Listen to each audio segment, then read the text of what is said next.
Elon and Donald are at this exact moment engaged in something I could only call a 90s era internet flame war. Except in this real-time, horrific, simultaneous crash out, we have two boomers who both apparently forgot that the internet is not anonymous anymore, leaving us all to watch in morbid enjoyment as the richest man in the world and the most powerful man in the world go at each other like we're watching a woman with no pants be dragged out of a Walmart by a coked-out security guard who is also not wearing pants. The absolute best part is that they're doing it on their own social media platforms that they bought, specifically because in true narcissist form, they both felt the need to own the outlets on which they would amplify their own voices, leaving them looking like middle school kids telling their friends to talk shit about each other to each other. Now, I know I told you guys this was going to happen, but now that it's happening, it still feels like the first time. And to make sure we forever remember this moment where Musk says that the Senate and the White House would not have gone to Trump if not for him, where Trump threatens to defund every single contract going to every single Elon Musk business, and where Musk says that the Jeffrey files are not coming to light because Trump is in them, I'm going to ignore the very real consequences that might play out if these two narcissists keep going at each other, and instead just teach you a new word that I guarantee you will remember for the rest of your life. Patrimonialism is a form of government where a ruler exercises power based on personal relationships, loyalties, and the distribution of resources through a system of patron-client relationships. It is characterized by a lack of merit-based advancement, a focus on personal ties, and the use of favors to maintain power. Now, I don't need to explain to you why patrimonialism is bad because we are watching it play out in real time, as two billionaire boomers who have never heard the word no in their shared lives take turns screaming no at each other on the internet until somebody's mom steps in and says screen time is up. We have breaking news right now. Donald Trump's former senior advisor, Steve Bannon, says he will be advising Donald Trump to conduct investigations into Elon Musk and to deport Elon Musk from the country because Steve Bannon believes that Elon Musk is an illegal immigrant. Steve Bannon just got off the phone with the New York Times and he said, quote, "They should initiate a formal investigation of his immigration status because I am of the strong belief that he is an illegal alien and he should be deported from the country immediately." Bannon said he will be advising the president to cancel all of Elon Musk's contracts, launch several investigations into Elon Musk, and begin deportation proceedings of Elon Musk. I can't make this up. I'm not messing with you. This is real, and this is happening right now in real time. So spread the word. I'm sure there'll be more coming soon.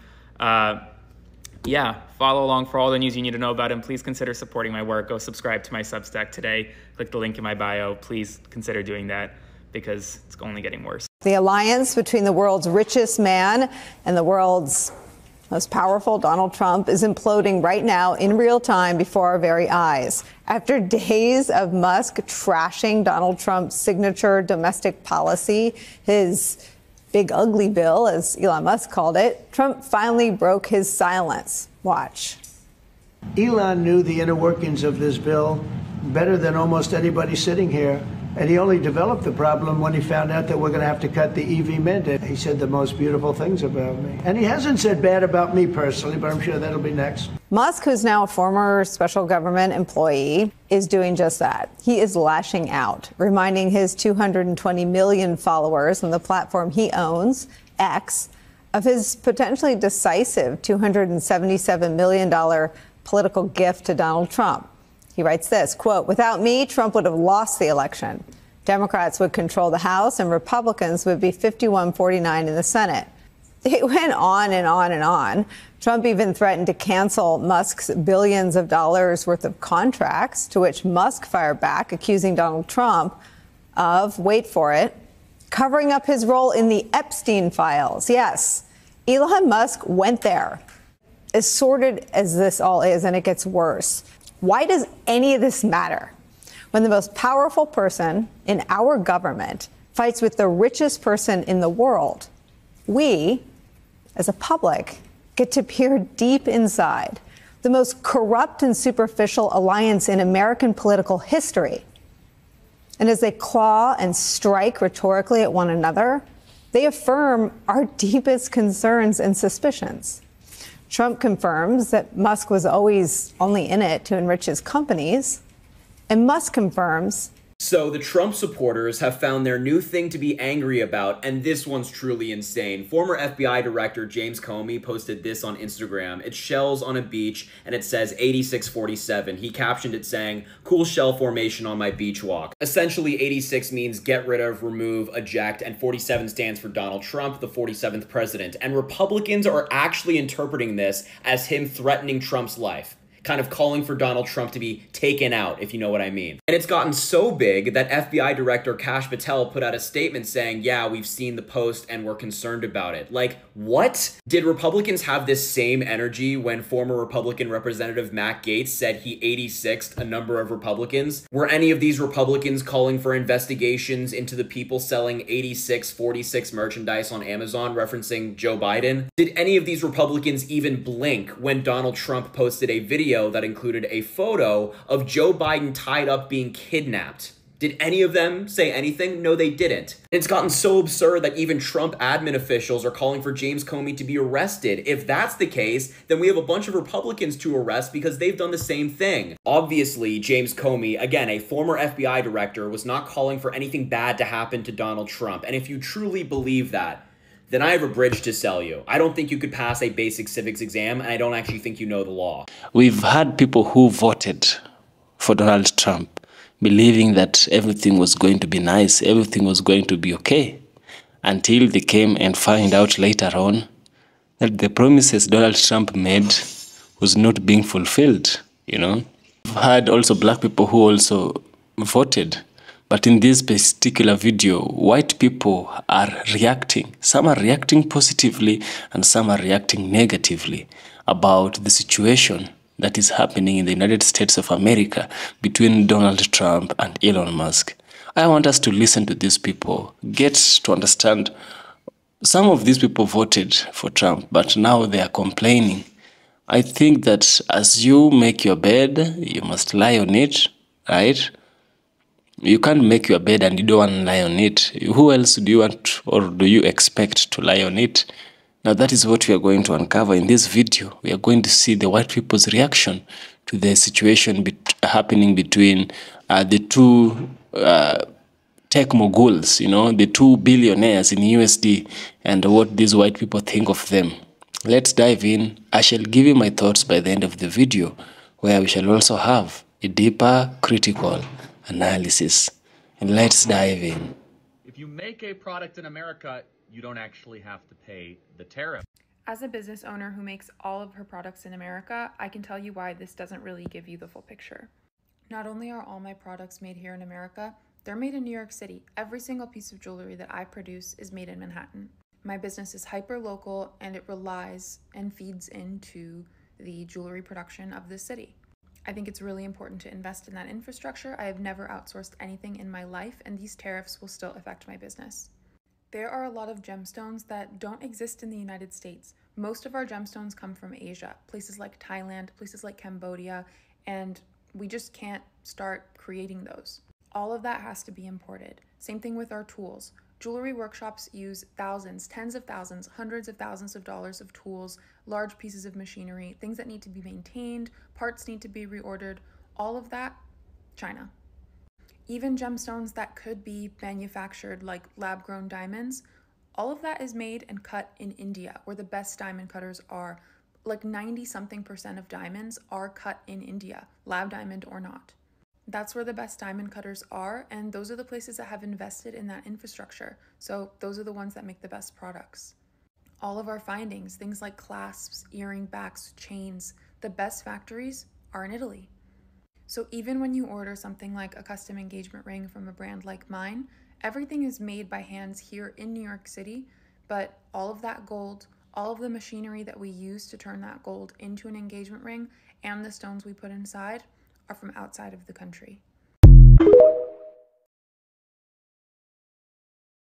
Donald Trump is canceling all of Elon Musk's government contracts, and in response, Elon Musk accused Donald Trump of being a sex offender. So what's going on here is Elon and Trump are fighting. Elon came out against Trump's big signature bill that's going to add $3 trillion to the deficit. That's why Elon didn't like it, but it's also going to cut taxes for the rich. Trump came out and said he was disappointed in Elon. Trump was then asked about it and said, well, Elon didn't win me the election anyway. I would have won Pennsylvania anyway. Elon then responded earlier today and said Trump wouldn't even be president if it wasn't for me. Trump hates that. So Trump responded, the easiest way to save money in our budget, billions of dollars, is to terminate Elon's government subsidies and contracts. I was always surprised Biden didn't do it. Trump also says Elon was wearing thin. I asked him to leave. In other words, he kicked Elon out of the White House. I took away his electric vehicle mandate that forced everyone to buy electric vehicles that nobody wanted to buy. So Elon responds, time to drop the really big bomb. Real Donald Trump is in the Epstein files. That's the real reason they've not been made public. Have a nice day, Donald Trump. Mark this post for the future. The truth will come out. What if the fight between Elon Musk and Donald Trump was in fact staged? I mean, think about it. Elon Musk has been losing support from the left for years. He bought Twitter and went after the woke culture. And then Democrats turned on him and turned on him fast. But now, all of a sudden, he flips and accuses Trump, of all people, of being on the Epstein list? Really? And that's not just a random jab. That's a calculated move. Because what's the one thing that would instantly make Democrats cheer for Elon again? Destroying Trump with a scandal they've been screaming about for years. And here's the wild part. What if Trump is on it too? These two billionaires would have known each other for years. I mean, heck, they've just been working together almost every single day. This could be the greatest political misdirection play we have ever seen. We thought Joey's cognitive decline was something. This is definitely on another level. Elon gets public redemption, Tesla bounces back, SpaceX keeps landing government contracts, and Trump, well, he walks away looking like a victim, and maybe he takes the fall to take attention off something even bigger. Is this a feud, or is this theater? You tell me in the comment section below. Appreciate you. Hey, Mom, do you think that the Republican Party and MAGA are the same thing? Absolutely not. I grew up Republican, voted Republican my entire life, and the leaders that I admired were incredibly respectful of women. They would never weaponize Christianity because they were not hypocristians. They lived their faith. They treated people with different ideologies with respect, not like enemies of the state. They would never raid the Capitol. I don't even recognize that. They handled hard issues, immigration and abortion, but with compassion. And I think because politics wasn't a game show, it wasn't cruelty for claps. What's happening now, that's not the party that I believe in. This is something else entirely. So would you vote Republican again? I don't know that the Republican Party exists anymore. This is MAGA. I will not vote. Now, as I look back at all of this, I'm thinking that people, as long as you've made the decision that you are not going to listen to the warnings that you are being shown than the warnings that you are being told about Donald Trump, I think it's time you also pay the consequences, you know. MAGA was too good to be true. It was promising too much. And myself, I think that MAGA itself, Make America Great Again, is not really a good thing. Because it means that a particular group of people are going to hurt, you know. A particular group of people, mostly the blacks, are going to react to this. And it's going to hurt them, you know.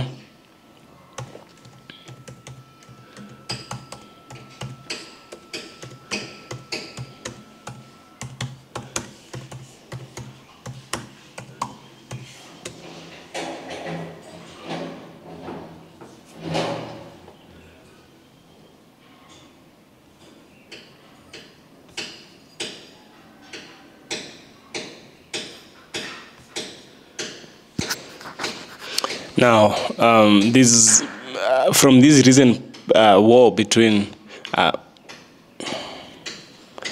want us to look at the political alignment and the disagreement between Elon Musk and Donald Trump. The first one is an initial alliance. For a period, Musk and Donald Trump had a very public and seemingly strong alliance. Musk had supported Donald Trump administration. He joined his Department of Government Efficiency, DOGE, to cut federal spending and even endorsed Trump for the 2024 election, contributing to significant funds for his campaign. This created an expectation among many Trump supporters who are largely white that Musk was aligned with their political views and objectives. So the MAGA people believed in Elon Musk. Now the sudden break happened. The war erupted over Trump's big, beautiful bill, a sweeping tax and spending package that Musk vehemently criticized as a disgusting abomination.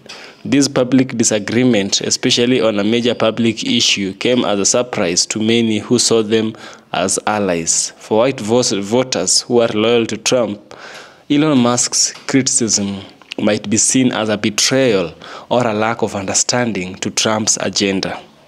Now the third one is ideological overlaps and divergence, ideological differences. Now the Trump and MAGA supporters, who are also these same white people who are complaining, appeal to certain segments of the white population through their anti-establishment rhetorics, focusing on free speech, especially on platforms that are owned by Elon Musk, such as X, formerly Twitter, and criticism of perceived woke culture. However, their recent dispute highlights where their priorities diverge, especially on fiscal policy and government spending. Now, what is the impact on key issues and industries?